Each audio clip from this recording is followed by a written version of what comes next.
Today, the final episode of the amazing digital Circus came out. Like with the rest of the series, it's packed full of Easter eggs and references that you might have not picked up on during your first viewing. In this video, I'll go through all the ones I noticed. I hope you enjoy. So first up, like a lot of people predicted, we get to hear the theme song from the pilot again.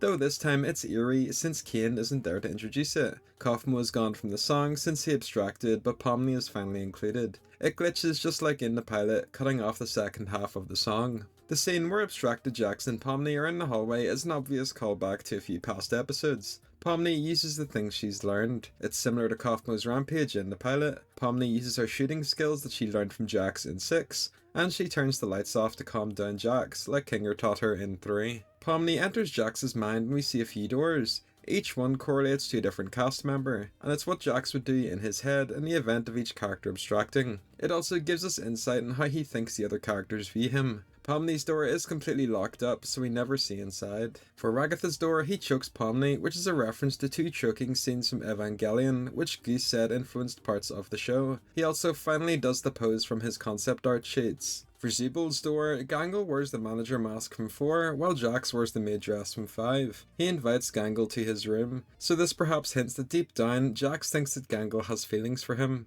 For Gangle's death, it's obviously a parody of Looney Tunes, specifically Wile E. Coyote and the Roadrunner. On Zubul, there's a notebook saying Z loves G. Jax also resembles the version he parodied during 6. In Kinger's door, it's pretty plain because he's the character he got to know the least. It's the sequence with his different variations inside. We get to see flashbacks of Jax's life before he joined the circus when he was homeless. In one scene, he's sleeping inside an abandoned building. It was actually Gooseworks who filmed this scene.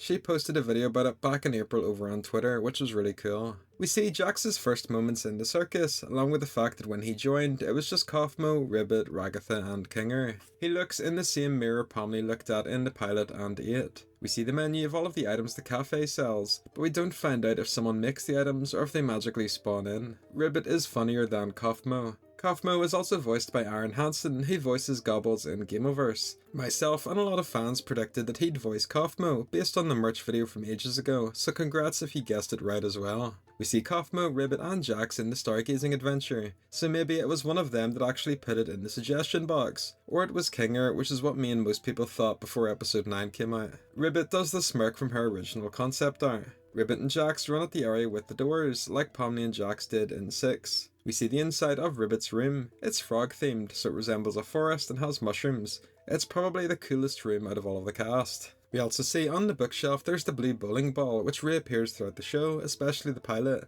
This perhaps means it was Ribbit's ball, not Kaufmo's. Kaufmo and Jax took it as a memento to remember Ribbit. We see more scenes from Jax's point of view. We see Gangle appear and Jax names her, just like Goose said he did on a livestream ages ago. Kaufmo and Ragatha also look at Jax in an annoyed way because of how awful he's become. We see Ribbit and Kaufmo abstracting. We learn that Jax was sad about Kaufmo's abstraction, but he did it off screen. He also holds the bowling ball. Jax wears various outfits, like a prisoner, a hoodie with long hair, shorter hair and a lock t-shirt, the maid outfit, a black puffer and hat, swim shorts and an army outfit. Once Jax is in the tent as an abstraction, we see Gangle cry and walk off. Originally, Gangle was meant to wail even harder, but it was cut. This was revealed by Gangle's voice actor Marissa at a screening of the last act. I'll roll the clip. You remember the scene where Gangle sees Jax in the tent and starts crying? Originally, she scream cried, like top of her lungs, screaming and crying. And I don't think anyone else was there. I think she went by herself and just broke down all of her emotion just right there in front of the tent. Can you do a live performance of it right now? You don't want me to. Oh, actually?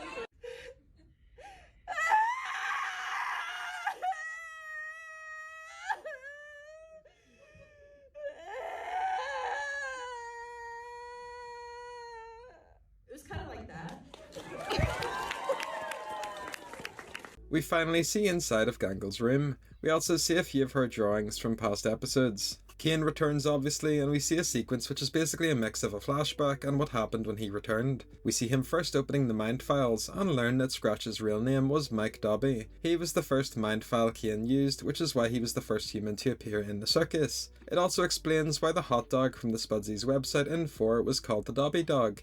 It was Scratch's surname this whole time, which is crazy to think about. Caine uses what limited time he has with the Blue Street Cafe Wi-Fi, so he collects information on all of the remaining humans and what their real life versions were doing. We also find out that the Blue AI was what caused Caine to be partly insane, so he removes it. Bluetooth shippers finally win. We find out that the moon loves Caine and that he never programmed her to behave that way, it just happened naturally, which is very cute. We see that Caine put up a projector and compiled everything the human versions were doing, like I said earlier. We find out their names and backstories finally. Ragatha's real life horse is called Daisy Bell. Her surname Ackerman also means farmer, which is quite fitting. Since the show takes place in 2017, when they visit the websites like Twitter and Instagram, it's in the old layout. On Gangle's Twitter page, on the right we can see Glitchy Boy, which was the original name for Glitch's studio. They even have the old logo, which is adorable. Gangle's Twitter page is a real account you can visit, though there's just one post. We hear a remixed version of the song from the end of the pilot. Jax is called Leroy because it's Gooseworks' favourite name.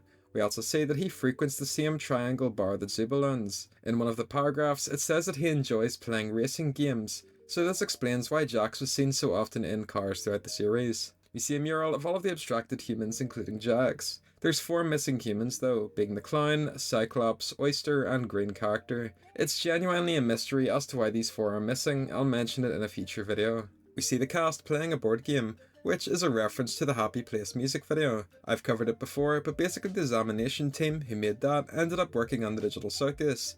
So that song impacted a bunch of scenes in the show. It's pretty cool. Pomni has the number 57 on her arm. It's a recurring gag throughout the show. They built an aquarium in the cellar to observe the abstractions.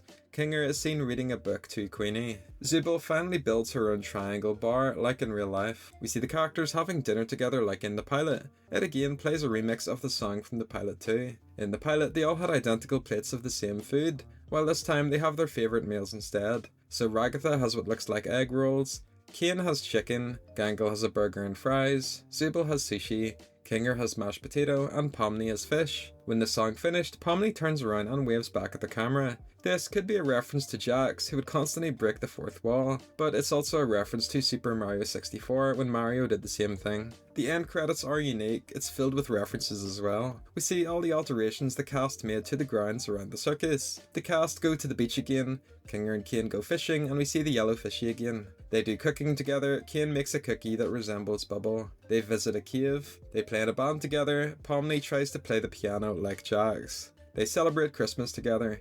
Each character has their initials on their clothing, while Kinger is Santa. They form a party like a typical adventure game or Dungeons & Dragons. This is a reference to the D&D stream the real-life voice actors did a while ago, however their roles are slightly different. On the stream, Pomni was a bard, Zubul was a druid, Gangle was a mage, Jax was a rogue, Ragatha was a berserker, and Kinger was a paladin. Alex Rockon and Caine didn't have a role since he was the DM. In the credits though, Caine is a bard, Pomni is a mage, Ragatha is a berserker, Kinger is a cleric or paladin, it's hard to tell, while Gangle is the boss encounter. It's a very cute reference, definitely one of my favourites. Since Caine is no longer in charge of the circus, all of the portraits are different. They're not scary and don't feature his looming eyes watching. We also see the fan favourite scene of Ragatha walking past the rooms, and we find out that Zubul and Gangle are having sex. Abstragedy is finally canon. Caine puts the blue AI into a safe box. And lastly, we get an after credit sequence of the real life humans all together at a bus stop, not knowing about their digital versions. This is a real life bus stop in St. Louis, Missouri. Fans went there and it's got a bunch of digital circus doodles, which is adorable. So yeah, that's all of the references and details I noticed while watching the finale. Since the show has ended, there won't be any more things you may have missed videos obviously, but I'll be covering a lot of the things I talked about in this video in their own dedicated shorts. I will also continue making more long form videos about the digital circus, so it's not over just yet. Also, just in case you missed my Fortnite livestream from a couple days ago, thank you so much for 1 million subscribers. I still remember when the Digital Circus pilot came out and I was in a call with my friends, editing my first video about it. The show has been really special to me, so it's crazy that it's ended. Time has flown in so fast. Thank you so much for taking the time to watch these videos that I make, I really do appreciate it. So that's everything. Is there anything I missed? Let me know down below. As always, thanks for watching.